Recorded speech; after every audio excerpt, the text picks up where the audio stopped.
Kwa hiyo akitoka hapo kwenye kujiuliza hayo maswali sasa anakuja kwenye mpango kazi kama kawaida ana Okay. Kwa akishajiuliza kwa mfano ameajiriwa na mkataba wake unaruhusu, lazima sasa aende kujiuliza na yeye kwamba ni kitu gani anaweza au anapenda kukifanya. Anakichukua kile kitu na kiandikia mpango kazi. Sawa. Mpango kazi ni kama vile unaposikia labda kama katiba au sera. Kitu kitakachokuongoza wewe. Ndio. Kwa sababu ukiingia mjini bila plan au bila mpango kazi, utakuwa unaparamia kila kitu. Ovyo. Na utachoka sana, utakosa focus kwa sababu nguvu yako inatawanyika. Ndio umuhimu wa mpango kazi kwamba unaweza kukuongoza cha kufanya. Lakini hapa kwenye yote haya akiwa anapita huku, angalizo kubwa kwenye akili yake ni kwamba ajue kabisa hii biashara inanihitaji mimi. Ili asiweze kuanguka. Ndio, ina maana atafute sasa muda rafiki wa kufanya hiyo biashara. Sana. Si ndio hapo daktari? Ni kweli. Sawa. Atafute muda sahihi wa kukaa pale na kufanya. Na kuna wachache kila siku hata kama katoka kachelewa anapata ripoti au anapitia kazini. Ule mfano wa baa ule usema, kuna rafiki zangu of course nao wana mabaa, akitoka kazini anapitia baani kwake, anakaa pale mwenyewe. Ndio. Anapiga story na nini, lakini hiyo nao nimegundua nayo ni haina matokeo mazuri kwa sababu ukitoka kazini ukipitia kwenye baa yako mwenyewe, kwanza kila siku unajikuta unalala umechelewa. Na rafiki zako wanaanza kuja kunywa kwa sababu wewe upo. Mwisho wa siku sasa ile biashara haijiendeshi. Inakuwa biashara familia wanaanza kukopa. Sasa unajua kwa mshikaji hapa na kupiga mizinga. Na usipokuwa makini wewe mwenyewe unalewa zaidi. Kwa hiyo inataka umakini fulani sana ili kuweza kujua unafanyaje. Ndio. Kwa hiyo tulichoona hapo ni kwamba kuna umuhimu wa kuwa na tafsiri nzuri. Unataka ujiajiri wapi? Ndio maana ya huu mpango kazi. Yaani wewe unataka ujiajiri wapi? Kuna jamaa wangu pia alienda China. Unaambiwa ukienda China kwenye ile maonyesho makubwa ya kimataifa, usipotoka huku na lengo kwamba naenda kuangalia mabanda ya vifaa vya redio, nataka nikaangalie vifaa vya labda electronics, usipoenda na focus namna hiyo, kwanza hutaviona hivyo vitu, utaishia kuangalia vingine, siku zitaisha utarudi huko. Na ukiambia umeona vifaa gani hujui kwa sababu hukufika. Sababu kuna vitu vingi na vyote vinashtua, yani kila kitu kinavutia. Awe amekukuta maana exhibition hata hapa pia zinakuaga Dar es Salaam. Unajikuta umeenda kwa ajili ya jambo fulani na kuja hapa. Umezunguka tu huko. Na saa zimeisha umechoka. Umerudi nyumbani. Kwa hiyo ni kama hii mpango kazi unakusaidia kutafsiri kwamba mimi nataka nijiajiri kwenye masuala ya nyama ya ng'ombe, kuku. Sasa unataka ujue kuku wa aina gani? Na kwa nini kuku? Unajua ni kuku kwa sababu bibi yangu alikuwa anafuga kuku. Kwa hiyo ni kitu ambacho nakipenda. Kuku ni nyama nyeupe, madokta wanaishauri. Awe ni shehe, awe ni padri, ni askofu, wote wanakula kuku. Kuku haina shida. Ndio maana nataka niuze kuku kwa sababu kuku pia analeta mayai na ana protein. Sasa unazama kwenye kuku mpaka mtu akikuona anaona yani wewe ni kama kuku. Kwa hiyo akisikia kuku wanajua yule bwana wa kuku ni yule. Unakwenda mbali mpaka mnaanzisha vyama vya ushirika vya kufuga kuku. Sababu watu wamezoea kuna vyama vya msingi vya ushirika vya pamba. Ndio. Sio vyama vya msingi vya ushirika vya tumbaku, korosho. Lakini kunatakiwa kuwe na vyama hata vya wafuga kuku. Yaani mnakuwa watu 200. Kila mtu ana kuku wake sio pale 300. Watu wanaweza kutoka Zambia, kutoka Malawi wanaweza kununua kuku kwa wingi. Kwa sababu mna chama cha wafugaji kuku. Sawa. Sasa hilo ndio umuhimu ile andiko mpango kazi wako ambao utauingiza kwenye lile andiko la mradi wako. Na hapa nisisitize kwamba unaweza kujiajiri kwa hii miradi ya kutoa tu huduma kwa jamii. Yaani kama unaona mtu ana wito, anataka asaidie labda wajane tu, ndio mradi wake.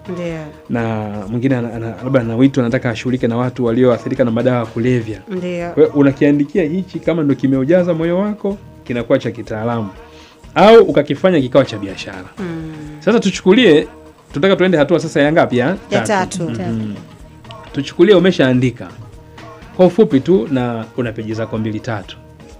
Sasa ni hatua gani inafuata? Ushaandika. Sasa kama ushaandika, tuchukulie labda umeandika ni mradi wako ambao sio wa kutengeneza faida, ni wa jamii, ambao tunawita ni kama NGO. Hizi asasi ambazo sio za kiserikali na hazitengenezi faida. Au umeandika mpango ambao ni wa kibiashara, unatengeneza faida. Ukishakuwa na andiko la namna hiyo, jambo la kwanza muhimu, lazima kila siku asubuhi kwa kufuata ule mpango kazi, unatakiwa uamke utafute wadau ambao wanaendana au wanashabiana na ile project yako. Yaani kama ulikuwa una project kama nilivyosema labda ni ya kufuga kuku, katika maana ya biashara, lazima uangalie katika ule mnyororo wa thamani ni vitu gani vinavyohusiana na mambo ya kuku. Utagundua kuna watengeneza vyakula wa kuku, kuna wauza madawa ya kuku, kuna vifungashio vya kuku, kuna wakaanga chips wanahitaji mayai. Yaani kila mtu anayehusika na kuku kwa namna moja au nyingine, unawatembelea na lile andiko lako lile ambalo unalo sasa, ule mpango kazi wako. Na unawashirikisha yale malengo yako. Bwana, mimi na mradi wangu na nataka nifanye 1 2 3, naona wewe hapo unakaanga chips, tunaweza tukafanya kazi pamoja kwenye eneo hili. Hakuna mtu ambaye ataona unakwenda kushauriana naye katika lengo la kupata ile support ya kusaidiana na kujenga mtandao akakwambia hapana. Baada ya hapo, katika mjadala wenu mara nyingi nimeshuhudia mnapokuwa mnaongea na mtu anayefanya kazi kama vile unavyopenda, unaanza kupata mwanga, yani kuna vitu vinafunguka. Anakuambia kuhusu hichi kuna bwana mmoja yuko pale, mtembelee hiki, atakuonyesha kinafanyaje. Na wewe kile cha kwako ambacho ndio labda ni huduma au ni bidhaa ambayo umeiandika pale, utakuwa na wewe una market na kuona namna gani mnaweza mkaifanya kama fungate, yani kama kuiambatanisha kwenda pamoja. Nikisema fungate maana ni kwamba unaweza kuwa na kijitabu labda umetunga kama hichi, unaenda kwa watu wa magazeti wanakiweka katikati ya gazeti. Kwa hiyo gazeti linapouzwa, hichi kitabu nacho kinakuwa ndani ya gazeti. Kwa mtu ananunua tu gazeti, ndani anakuta hichi kitabu. Sasa katika ile shilingi 1000 ya gazeti, unakuta pale shilingi 200 ni ya kitabu. Na hichi kitabu kiwe akikisoma kitamsaidia yule mwenye gazeti kuendelea kuuza gazeti lake. Au kitabu kama hiki naweza kumchangia mwenye gazeti kwa ajili ya gharama zake za usambazaji, akanisaidia kusambaza tangazo langu la nini? La vitabu. Sasa hiyo ndio kama fungati, mnafanya kama tunaita amalgamation. Kitaalamu una amalgamate. Vitu viwili vinaenda kwa pamoja. Sasa hiyo ni hatua ya kwanza. Na hata kama ni ameandika mpango ambao ni sio kutengeneza faida, anatafuta asasi. Kuna asasi nyingi za hizi njio ambazo zipo na huwa zinashabiana. Na anapoanza hivi, watu waliowaona leo au kesho lazima aombe mawasiliano yao, namba za simu. Hizi namba za simu anavyoziomba ni kusema anajenga database. Kwa hiyo chukulia mfano labda katika mpango kazi wake amesema kila siku atakuwa anaona watu 3. Ina maana kwa siku 7 za wiki ni watu wangapi? 21. Kwa mwezi mmoja unakuta anaongea siku 30, si ndio? Unaona hapo anaongea watu 90. Karibu watu 90. Sasa kama unaweza kupata network ya watu 90 kwa mwezi mmoja, yani katika hilo kundi la watu 90 kuna watu 10 mle ndani, ushapata wateja wako, ushapata watu ambao na wenyewe wanataka waweke mtaji au resource kwenye project yako au biashara yako, na huko unaanza kuona speed ya kujiajiri inaanza kufanya nini? Kwenda mbele. Hivyo the same kama mtu anafanya andiko la mradi ambalo sio la kutengeneza faida, anafanya hivyo. Akitoka hapo pia lazima atafute watu ambao kwenye jamii wana influence. Hapo bado tupo kwenye mpango kazi hapa. Sasa tushatoka kwenye mpango kazi, kashauandika nao mkononi. Sasa ukiwa nao mkononi umeushika unaofanyaje? Ndio hapa ninachoelezea. Si ndio nasema maelezo hayo yote yanahusiana kwenye mpango kazi. Mpango kazi wake sasa. Anatembea na hiyo draft yake sasa. Ameenda kuangalia watu wanaofanya kazi kama yeye, wanaoshabiana wale, anazungumza nao. Baada akitoka hapo siku nyingine anaangalia kwenye jamii yetu au kaya yetu ni nani ana influence. Ni nani kiongozi labda ni wa kiroho au wa kisiasa au ni mzee ambaye ana jina kubwa pale na ana maarufu. Anamfuata yule. Anamfuata kwa lengo la kumshirikisha andiko lake. Na kumuomba support yake ya kiakili, kiuzoefu, kimtandao, kipesa. Sasa ujue, na hapa ndio nataka nizungumze watu wanielewe. Ukiwa na watu wawili au vijana wawili au kina mama wawili wamekwenda kwa mtu mwenye jina kubwa kwenye jamii pale, kijiji, kata, wilaya au mkoa. Mkiwa mko wawili, mmoja ameingia pale anaongea na yule mzee, ameshika andiko. Na ikiwezekana akamwachia nakala moja hivi. Na mmoja kaenda hana andiko, lakini anaongea kutoka kichwani. Ujue yule mzee hata kama angekuwa ni wewe utamheshimu zaidi yule alifanya nini? Mwenye andiko. Alikuja na andiko.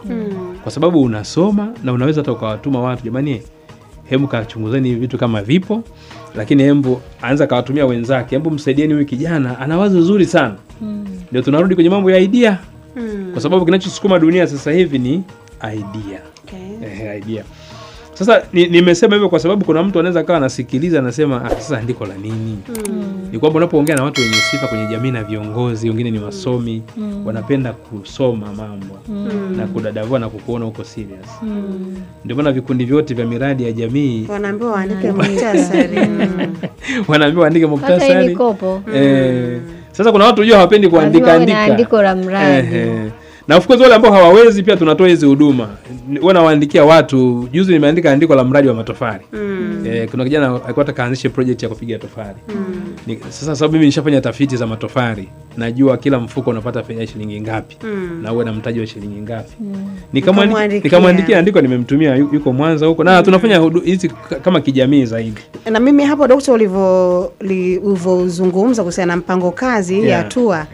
Nimeona hapa ndo kwenye wanasema sehemu ambako huyu ambaye anataka kujiajiri anatakiwa atulie. Hii ni kama ramani, unachua ramani ya biashara yako. Ukikosea hapa, huko mbeleni hauwezi kufanya kila kitu. Yaani hii ndio inakupa dira. Hii ndio dira. Ndio maana nikaifananisha na mpango wa maendeleo wa taifa. Ndio. Ule ambao ndio sasa hivi unaopitia, ambao utatupeleka mpaka mwaka 2050. Ule mtu anaopitia sasa hivi. Ni dira kwa sababu gani? Bila kuwa na dira, kwanza hujui unatakiwa, yani unaweza usijue ni rasilimali gani unatakiwa uwe nazo. Lakini kuna mihemuko inatokea njiani, unabadilisha mwelekeo. Hapa ndo watu ulipanga uuze ukanunua za watoto, unaenda kumchanganya na watu za watu wazima, wanasema nitauza pia. Unachanganya mambo. Na ulipanga vile ununue tu za mtoko, unaenda kununua za kulalia. Ndio. Baadaye unakuja kushangaa mbona nimebadilisha mawazo. Lakini kumbe mpango kazi wako haukusema hivyo. Mpango kazi wako haukusema hivyo. Na kuna kipindi pia tulikuwa tunajadili mada nyingine, kuna mtu aliongea kitu kizuri akasema kuna watu wanakuwa na mtaji, anaanzisha project afu kama vile yani ile project haimalizi. Ndio. Yani hela inazama, kitu hakijaisha. Ndio. Sasa anaanza kuumiza kichwa, mbona sina nitamaliziaje? Ndio kama hii kwamba usipokuwa na hii ile andiko, unaweza ukawa tuchukulie una shilingi 500,000 yako. Na kwa sababu hujaandika andiko unaanza kitu cha milioni 2. Hakijaisha, hela imeisha 500,000 yako na ule unachoweza. Kwa hiyo andiko linaweza pia kukusaidia kucheza ndani ya 500,000. Ili upange kutokana na uwezo wako. Kwa hiyo maandiko haya ni muhimu. Sasa nilikuwa naendelea kusema kama unaandika ufanyaje. Tumeangalia kwamba la kwanza lazima utafute mashirika yanayofanana na wewe. Uzungumze nayo na uweke malengo kwa siku, labda watu 3, kwa wiki watu 15, watu 21, kwa mwezi upate. Na hakikisha kila unavyokwenda unachukua hizo namba za simu. Ili muendelee kuwasiliana, ujenge mtandao wako. La pili nikasema uende kwa wazee maarufu, viongozi maarufu, au mtu yote ambaye anaonekana pale kijijini ana influence. Hawa watu huwa wana mtandao, huwa wanajua mambo mengi na wanaweza pia wakakuadvise kwamba katika hili hebu liboreshe namna hii. Na lingine la tatu, kisha kuwa na andiko lako, kuna kitu ambacho nilitaka ni watu wakifanya. Yaani ukishakuwa na andiko lako, fanya kama mtu tu ambaye unataka yani unajishusha ili kusudi usaidiwe. Kwa maana hiyo unaweza ukapita sehemu yoyote ukasema jamani mimi hapa nimeshatafuta shilingi 500,000, mimi hapa nina kiwanja, mimi hapa nimeshapata elimu ya kutosha, nina andiko, mimi nimepungukiwa na shilingi 300,000 tu. Kwa ndugu yangu, chochote ambacho ulichonacho naomba nishike mkono. Unaandaa fomu yako vizuri, unaenda popote pale. Sasa hapa ndio vijana mtaani wanasema lazima ujizime data. Sababu watu wengine huwa ni waoga au wanaona aibu. Watanionaje? Na wakati wataalamu wanasema kila mtu mara nyingi, kila mtu anaishi kwa kuombaomba. Kinachobadilika tu ni mfumo wa kuomba. Kwa hiyo ukisikia proposal imeandikwa kwenye shirika lolote au kwa mfadhili, ile ni namna ya kuomba. Mwingine anashika bakuli anatembeza. Umenifurahisha kwamba kila mtu anaomba, inategemea anaomba kwa mfumo upi. Kweli kabisa, kuna watu wanaomba ikiwa mazingira ya hotelini ndio huko wanapokutana, anamuomba mtu, kuna wengine tunaombana huko. Kwa hiyo inategemea status yako pia maisha, lakini kila binadamu anaomba. Ndio. Kwa lazima watu wawe na hiyo hali kwamba nisiogope kuomba. Na utashangaa unapokwenda na hiyo fomu yako, unapita kuna huku, unaweza kupata shilingi 50, ukapata shilingi 1000, 10,000. Hii inakusaidia kuongeza mtaji wako. Okay. Na sasa kuna jambo hapo nataka nilisisitize pia. Katika lile kundi la mwajiriwa kwa mfano ambaye anafanya kazi, kama labda tuchukulie wewe hapo unalipwa mshahara, imefika kipindi umependa kabisa kuacha tu kwa mfano. Tunaamini kwamba mtu yeyote aliyeajiriwa pengine alikuwa anaweka akiba. Alikuwa anaweka akiba. Sasa hii ndio tofauti kati ya mtu aliyekuwa ameajiriwa au mtu ambaye anastaafu. Kwa sababu ukiwa na miaka 59 hivi mpaka 60 au kama umestaafu kwa hiari miaka 55, unaweza kulipa kinywa mgongo chako au kama ulikuwa unatunza kiasi kidogo kidogo cha pesa. Ndio. Sasa hili kundi la waajiriwa ambao wanatoka kazini, ni vizuri sana awe amejikusanyia kaji akiba fulani, ambako akitoka pamoja na kupitisha ile bakuli kwa wadau kuomba, anaka kitu kwa kuanzia. Ameka hela zake kama milioni 2 milioni 3 pale, anaanza nazo. Na wakati anaendelea kukutana na wadau wengine, kukutana na viongozi, ili aweze pia kupata support. Ndio. Sasa sehemu ya 4 sasa tunaangalia mambo muhimu njiani. Mambo muhimu njiani. Tumetoka kwenye sehemu ya kwanza, umesha tafsiri wewe huko katika upande upi. Je, umeajiriwa, una elimu, una kipaji. Sasa umeshaandika andiko lako au mpango kazi wako, uwe ni wa kibiashara au ni wa kutoa huduma. Umeshapita kwa hawa wazee hawa na watu maarufu na wafanyabiashara, umefanya mambo kama hayo. Tunaenda hatua ya 4. Hatua ya 4 ni mambo muhimu ambayo kwa uzoefu wangu nimeyaona na watafiti wanayazungumza. Jambo la kwanza katika mkakati wako wa kujiajiri kama mbinu, unapokuwa kwa mfano umetoka kwenye ofisi ya kuajiriwa, unapokuja kwenye kujiajiri, kuna tabia lazima uziache. Okay. Lazima uziache. Sisi mwaka 2013 pale Riverside tulifungua ofisi, mimi na mwenzangu. Tumetoka kwenye ajira, tumeresign kabisa. Na mimi nilikuwa ni manager wa mradi mmoja unaitwa Solar 8. Kwa hiyo nikasoma vitabu, nikasikia ule muhimu wa kujiajiri na nini. Uwezo kamili asubuhi nikaenda nikaandika barua ya kuacha kazi. Sasa baada ya miaka 2 nikajifunza kwamba kumbe kuna tabia ambazo ukitoka nazo kule uko umeajiriwa kama mwajiriwa hazifai kwenye safari ya kujiajiri. Na nitatoa baadhi ya mifano. Ndio. Tunapokuwa kwenye ajira wakati mwingine, si unakuwa na uhakika kwamba mwisho wa mwezi kuna kitu kitaingia, hata kama ni kidogo, lakini pengine kuna kitu kataingia, labda 100,000 200,000. Huku ukija huku hakuna uhakika. Yaani safari ya kujiajiri huwa hujui mwezi utapata shilingi ngapi. Kwa hiyo sasa kama ulikuwa uko kwenye ile tabia kwa mfano ya kuchangia vitu, sababu ulikuwa unajua mwisho wa mwezi mtapata pesa, au ulikuwa kila siku jioni mnakutana weekend mnazungusha mpe jamaa yangu moja. Ndio. Haya mambo unatakiwa yani ubadilike kweli. Yaani uwezo ukaamini katika hatua za mwanzo, hata mavazi hizi fashion, mara imetoka hiki huku, mara nini. Yaani inabidi wewe cha msingi uwe msafi. Yaani ukisha umeoga umetakata, lakini nguo hata kama ziko 3 unabadilisha badilisha, sio vibaya. Kwa sababu kuna kitu unakilenga. Sisi kipindi kitu tumeajiriwa, nilikuwa naona unajua ufanye inafika weekend una shilingi zako kama 200,000. Sasa 200,000 unajua umepata weekend ukikaa na marafiki zako mna enjoy tu. Lakini kwenye ujasiriamali 200,000 unakuta ingeza kukusaidia kutangaza matangazo redioni. Sasa unajiuliza, je, nipige kuku hii weekend au nikatangaze? Au nipeleke redioni. Wakanitangazie hii biashara yangu. Kuna kodi nyingi, kuna vitu vingi unavihitaji. Kwa hiyo ile tabia nikaona hii tabia inatupeleka kwenye changamoto. Na ni kweli baada ya miezi 8 tulifeli. Tukafunga ofisi. Na mimi nikabidi niombe kazi upya. Na rafiki yangu kaenda kaomba tena kazi upya.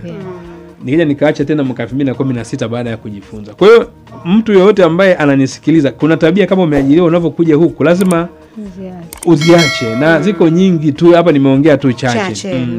Kwa mfano mwingine ni kuendesha gari, mtu ana gari yake anaenda, anatumia mafuta mengi, inampa hasara.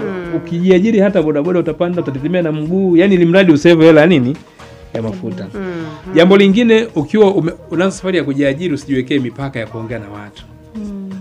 Kuna watu hawaongee na huyu, sio umefanyaje amegombana na watu. Ukishaanza hii safari kila mtu ni rafiki yako. Kwa sababu unatakiwa ufanye nini? ujenge mtandao wako. Kingine hakuna dharau, yani hakuna pesa ndogo unapoanza kujiajiri. Tukiwa tuko kwenye mambo mengine, wakati mwingine mtu anaweza kusema hii shilingi 10,000 haina maana yoyote. Na wakati shilingi 10,000 kwenye biashara kuna vitu inafanya. Ina print vipeperushi, inakusaidia vitu vidogo vidogo. Kwa hiyo hakuna pesa ndogo. Lakini pia kwenye safari ya kujiajiri, watu wasitegemee mabadiliko ya miujiza. Kwamba kaacha tu kazi leo au ameanza kufungua biashara yake leo, ataka baada ya wiki 4 5 mwezi au ni mabadiliko makubwa. Hiyo huwa haipo. Kuna yani kuna process inaenda kidogo kidogo. Ndio maana tunaambiwa trust the process. Yani amini mchakato. Hata kama ni kidogo kidogo, lakini ufanye nini? Uamini mchakato. Sasa haya ni baadhi ya mambo muhimu ambayo yako mengi kama 20 hivi, na kuna kitabu nimekiandika cha mbinu za kujiajiri, nimefafanua zaidi. Kwa hata mtu akikitaka pia anaweza akakisoma, lakini hayo ni mambo tu muhimu ya kwanza ambayo lazima mtu ajue njiani atakutana nayo. Kuna jambo lingine kwenye hiyo safari nimeliona hapa dokta. Kuna mwingine tayari ameshapita kokote, sasa ndo anaanza safari ya kujiajiri, ameshafungua biashara yake. Ile biashara haijakomaa, haina muda mrefu, ndani ya miezi 3 4 anafungua biashara nyingine pembeni, anaweka. Baada ya miezi kadhaa anaweka. Kwa hiyo unakuta ndani ya mwaka mmoja ameshaweka biashara hata 4. Sasa unajiuliza hizi biashara 4 ni ile moja ndio imezaa hizi nyingine 3 au ama amezitafutia mtaji. Sasa hii ni nidhamu kweli kwenye safari ya kujiajiri. Katika biashara hiyo dokta, inawezekana kama mimi nauza nguo na duka moja la nguo, lakini baada ya miezi kama anavyosema Zainab, unakuta nimefungua maduka ya nguo sehemu tofauti tofauti. Hapo yani ni nguo, yani ndio matawi hapa kule. Hii ni nidhamu nzuri kwenye kujiajiri. Tuseme hiyo, kwa uzoefu wangu kuna sababu zinasababisha hivyo. Na inaweza ikawa imegawanyika mara mbili. Inaweza ikawa ni nzuri au ikawa na changamoto zake. Lakini kwa upande tuanze na upande mzuri. Upande mzuri nimeona wengi wanafanya, na kuna kipindi mimi kuna sehemu nilifanya kitu cha namna hiyo kwa kuangalia vitu tunaviita threats. Yani vile kuna kitu tunakitaga SWOT analysis. Yani ukiwa na biashara unaangalia kuna vitisho gani unaviona, kuna ushindani gani wa nguvu unakuja ambao usiposimama unakutoa nje ya reli. Kwa hiyo kama mtu akichunguza akiona wateja wangu mimi wengi naona wanatokea Mdaula. Sasa kule Mdaula kule akijenga mtu kituo kingine cha mayai pale nimeumia. Kwa mtu anakimbia pale, anajenga hata kijibranch kidogo ili kusudi balance wale wateja. Ili kusudi asidondoke. Lakini kuna ile mabadiliko ya kisera ya nchi, hali ya hewa, majanga. Mtu anajiuliza, kwa mfano leo sera ikibadilika au sheria ikibadilika tu ikasema hakuna kuvaa mawigi. Na mimi ndio biashara yangu ni kiwanda cha mawigi. Nitaenda wapi? Unakuta mtu sasa anafungua vitu vingine. Kwa upande mmoja inaweza ikawa ni nzuri kama mtu ana hofu za namna hiyo. Lakini ni mbaya kwa upande wa pili kama mtu hajasimama. Kwa sababu kwanza unatawanya mtaji. Lakini cha pili unakosa ile focus. Yaani unashindwa kuangalia sehemu moja na kuweka nguvu nyingi ya muda sehemu moja. Kwa hiyo tunaitaka kwenye sometimes ni kama kitaalamu anasema una diversify. Yaani unagawanya kale kamtaji ili uweze kubalance pande zote. Na kuna rafiki zangu pia tunakuwa na mjadala. Kuna baadhi ya watu wanaamini ili ufanye vizuri kwenye kujiajiri unatakiwa usimame na kitu kimoja. Lakini kuna watu wanakataa. Na mimi pia nakataa. Wanaangalia kwamba kama mtu ameamua kuchagua kujiajiri kwa katika maana ya biashara ni kuangalia jamii inataka nini kwa wakati huo. Kwa hiyo unatakiwa uwe dynamic kwa lugha nyepesi ni mtu kubadilika. Yaani biashara haitaki mtu amekuwa kama vile rigid kama sijui. Kama ni biashara unatakiwa uwe makini sana. Ukishaanza kuona kwamba huu mwaka wa uchaguzi ndio. Watu si watavaa t-shirt, si wataprint na vipeperushi ndio. Kuna mtaalamu ana mashine ya kuprint, mimi anataka tuingie mkataba na mimi ni mtaalamu wa kutengeneza vipeperushi. Unachukua hilo deal. Uchaguzi ukiisha, ushaprint vipeperushi, watu wamevitumia, angalia kitu kingine. Maspika haya wa muziki. Wa mikutano mingi watahitaji mavifaa ya muziki. Unakuta mtu ana kamtaji kake. Anaweza kawekeza huko, akaanza hiyo project. Kwa kwenye biashara unatakiwa uwe dynamic tu kuangalia ni wapi utafanya, ila usiluzi focus. Ile usiluzi focus. Na kule mwanzo kwenye lile andiko, kwa kuwa ni andiko pana sana, lile linakusaidia kwamba hata kama utafanya kitu mbadala kidogo, lakini kinakwenda kuchangia kwenye master plan. Kwa mfano mimi naweza kufanya vitu 20 sasa hivi. Ni mtunzi wa vitabu, nipo kwenye kilimo, nishati ya sola, nafundisha, naandika research, tunaendesha shule. Lakini kuna andiko langu la mradi ambao nalita master plan. Hilo halibadiliki. Kwa kila kitakachofanyika, hata mtu akinikuta huko nafanya seminar, kipato nikikipata kule na kiingiza kwenye ile master yako plan. Master plan. Kwa lazima watu wawe na master plan na asijiwekee mipaka kufanya vitu vingine provided vinasukuma master plan. Master plan yako. Na hata nchi yetu utaona kuna katika kila mwaka wa budget ya serikali wizara nyingi zina vipaumbele. Wana mambo mengi, lakini wanajiuliza kipaumbele. Tuna vipaumbele gani sasa hivi kama serikali, kama wizara? Hivi ndio ambavyo sasa vinabeba mambo mengine yote. Sawa, safari ni ndefu lakini ni nzuri ukisikiliza. Inawezekana umeanzisha biashara lakini ulikuwa hauyajui yote haya. Basi unaweza ukayafanyia kazi na ukaweza kufanikiwa kwenye biashara yako. Tunaona wengi tunakwama, kumbe tunakosea, tunakurupuka, tunakwenda tu sehemu ambako hatupajui. Yes, kila siku nasema mimi niko darasani najifunza. Hapa wakati anaendelea kuongea Dr. Mkufya, kuna muda kidogo nilihama, nikajikuta nimerudi biashara yako. Yes, na pia nimerudi darasani. Kumbe kuna vitu vingine tunafundishwa alafu tunaona vitanisaidia nini? Kumbe tunakuja kuviapply kwenye maisha. Na vinakuja kusaidia. Yes, nimekuja kuona kumbe ile masomo ya commerce, bookkeeping, wanafunzi walikuwa wanapewa msingi, masuala ya demand yachokuwa naongea na supply, kwamba hiki kiwa high hiki inakuwa low. Kumbe watu vitendei kazi, lakini kumbe vina maana hata kwenye biashara hizi ndogo ambazo tunafanya. Sawa, mimi nilikuwa natamani somo linalofuata Dokta kwenye hii safari sasa ya biashara. Maana sasa ndo mfanya biashara ameshaanza safari yake. Sasa hapa tunakula sana. Imepita chungwa, nipe 200 dukani. Natoa 200 na imepita nguo, dada nipe shilingi 5,000. Na nguo mwenye mali sasa. Kipi chakula na kipi ni siri? Yaani kwenye ile biashara, ipi ni halali yangu nile? Hipi sitakiwi kula ni mali ya biashara? Natamani kweli kwenye safari. Kuna mtaalamu pia alisema take profit first. Kuna kitabu kimeandikwa take profit first. Yaani kwamba faida kwenye biashara sio hela yako. Yaani ukiuza kitu, kwa mfano umenunua gauni lako zuri, umelitundika pale, umenunua labda shilingi 10,000, umeuza kwa 15,000. Kaondoa nauli yako pale, umeondoa kodi kidogo, kabaki shilingi 2,000. Kimsingi ile 2,000 sio pesa yako. Lakini watu wengi akishapata faida eza anaigonga au anaona kwamba sasa sijui nifanyaje. Lakini ile 2,000 inatakiwa uiweke sehemu ya mbali sana, kwa sababu mtaji wako si umesharudi na nauli umesharudisha. Nunua lingine au panua, wekeza mtaji wako ule ili uendelee kuzungusha. Faida weka mbali. Sasa ukiiweka mbali kuna mawili. Baadaye ukiamua unatanua mradi wako au unafungua mradi mpya. Lakini faida lazima uiondoe. Kwa hiyo kuna watu anaweza hata kama anauza chakula, jioni ikifika ile faida ama haijui au hajaiweka sehemu ambayo kusema hii sio ya kwangu, kwa sababu haikuwepo, imekuja. Kwa natakiwa iweke sehemu ili kusudi ijikusanye pale, baadaye angalie eza apanue mtaji wake. Na swala la kula pia umeongea kitu ambacho mtu anaweza asikuelewe, lakini kuna mfano mmoja. Nilifanya kazi na wajasiriamali wa Holanzi huko.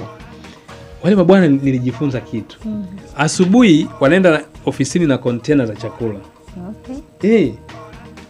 Yani mtu anaenda ofisini kwake, kama hapa saizi umekuja na mkate wako, umepaka Blue Band na nini, na chupa yako ya chai. Ikifika wakati wa kula, watu wanapokwenda kununua hotelini kule, yule jamaa anaenda tu pembeni kwenye ofisi yake pale, anakula kitu ambacho amekibeba. Sasa kuna mambo kadhaa. Mwingine anaweza akawa pengine haamini mazingira aliyokuepo, lakini kuna ambao na hata makabila, kuna makabila sipendi kuyataja hapa. Lakini wanabeba vyakula kwa sababu ya kufanya nini? Kupunguza gharama. Kwa sababu mkiwa watu 6 kwenye ofisi moja, wote mnanunua, ni kwamba mnaweza mkajikuta mnatumia pesa nyingi. Kwa mtu anaamua kusave, anabeba kiporo chake pale, anakigonga, mambo yanakwenda. Sawa. Lakini niseme kitu kimoja kwamba unapokuwa pia una hizi biashara na unaanza safari ya kujiajiri, kumbuka 90%. 90% ya kushindwa au kushinda ni wewe. Okay. Kwa lazima mtu ajue mimi ni kama dereva. Yani usije ukasingizia watu. Ndio. Mara nyingi mafanikio ya kujiajiri hapo kwenye yule muhusika mwenyewe. 90% ya kufanikiwa kushinda ni yeye mwenyewe, sio external factors. Okay. Ndio maana wawe na charisma, yani awe na nguvu ya ndani ya kuhimili mikiki na kusema sitashindwa, lazima nifanikiwe. Yeah. Sawa, madini yote haya ya Dr. Peter Mkufya unayapata hapa kila Jumanne kwenye gumzo la masuala ya biashara, uchumi, ujasiriamali. Wewe kifika Jumanne tu kama ni mfanyabiashara, mjasiriamali, mwana uchumi, unataka kujua mengi zaidi, basi wewe una tune tu 97.5 Challenge FM, sauti ya jamii kwenye gumzo leo. Bado tuko hapa na tumefika mwisho Dokta. Asante kwa hilo lolosema ni kubwa kwamba ukiona kufaulu ama kufeli kwenye biashara ni wewe mwenyewe. Ni wewe mwenyewe na kujiajiri kabisa. Maana kuna watu wana tabia mtangazaji ya kusingizia wengine. Okay. Badala huyu kanikwamisha. Au nchi yetu nini? Mimi nikuibie siri na watu wanaweza pia wasinielewe. Unajua hata sasa hivi ili tatizo la kutokuwa na ajira. Kiukweli kabisa. Ndio. Sio swala la moja kwa moja kwamba la kimfumo, kwamba mfumo utusaidie kupata ajira. Ndio. Unatakiwa ujiongeze. Ndio. Unajua kwa mfano usimnyewe, kwa mfano wewe umempenda kijana na kijana amekupenda, mmefunga ndoa. Ndio. Taasisi za kidini na sheria za nchi ziko pale kuwasaidia ninyi kukaa kwa nini? Kwa amani. Lakini uwezo ile ndoa yenu nyinyi kuzaa watoto ni nyinyi wenyewe, uwezo nyinyi kukuza watoto, uwezo wa kuendelea ni nyinyi wanandoa. Ndio. Sio sheria ya ndoa iliyotungwa mwaka fulani kwamba ikusaidie wewe kupata watoto, sijui kuwekeza. Ni nyinyi wanandoa, mnachezaje ile gwaride mle ndani. Sawa. Haya, tulikuwa naye Dr. Peter Mkufya na leo tumejifunza mbinu za kujiajiri. Tumeweza kufahamu hapo kama wewe huna ajira yoyote, unataka kujiajiri, mambo ya kufanya, lakini pia inawezekana ukao una ajira lakini unataka uiache ile ujiajiri, mbinu tumepewa hapo. Lakini kwa yule ambaye pia ana ajira